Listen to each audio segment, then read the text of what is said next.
chauffer. C'est une tradition qui remonte au Moyen-Âge. Explications et reportages à la Teste de Bûche, Sébastien Renouille et Loris Freeman. Monseigneur Gaston de Foix, capitaux de Bûche, comte de Candale. C'est une langue venue du cœur de la forêt.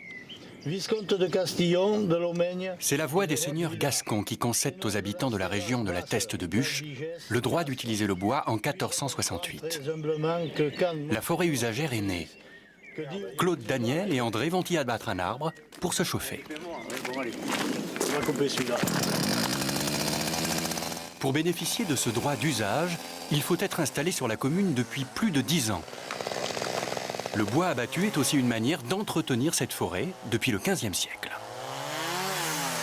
On prélevait les bois avec parcimonie, par-ci par-là, ce qui permettait aux arbres plus petits de grossir, etc. C'était le développement durable. On n'a rien inventé, maintenant on en parle, mais on n'a rien inventé, ça existait autrefois. 4000 stères de bois sont chaque année prélevés pour le chauffage. Un crépitement, une caresse sur l'écorce d'un pin 2 fois centenaire et une vie qui défile. Autrefois, Claude récoltait la résine.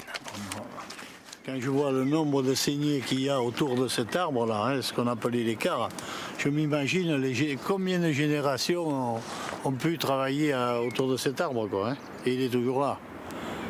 Et cette forêt se régénère naturellement. Aucun arbre n'y a jamais été planté.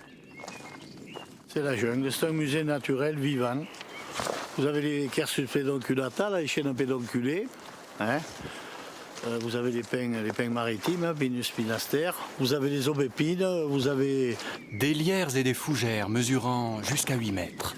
Du houx, des mous et un parfum unique. Quand j'ai effectué mon service militaire, j'étais en Allemagne, et quand j'arrivais bien avant la Garonne, je sentais le bassin d'Arcachon et la forêt. Ça sent l'iode du bord de l'océan quand il y a des vents, et ça sent tout un tas de choses qu'on ne trouve pas en ville. Le bassin d'Arcachon, il est dans cette direction, il est à une douzaine de kilomètres à vol d'oiseau.